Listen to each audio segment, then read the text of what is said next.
తెలుగులో మరో రామాయణం మూవీ అయితే రాబోతుంది అంట.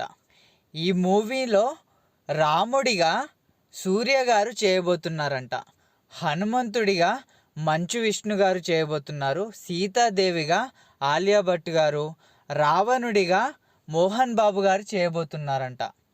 అండ్ ఈ మూవీ స్టోరీని మంచు విష్ణు గారు సూర్య గారికి 2009లోనే చెప్పారంట.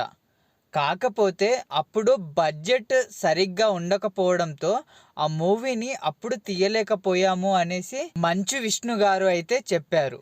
మిగతా పాత్రలు వచ్చేసి నందమూరి కళ్యాణ్ రామ్ గారు లక్ష్మణుడి క్యారెక్టర్ అయితే చేస్తున్నారంట. హీరో కార్తిక్ గారు ఇంద్రజిత్ క్యారెక్టర్ అయితే చేస్తున్నారంట. అండ్ యాక్టర్ సత్యరాజ్ గారు జటాయు క్యారెక్టర్ అయితే చేయబోతున్నారంట. అండ్ ఈ మూవీ తొందరలోనే స్టార్ట్ అవ్వబోతుంది అంట.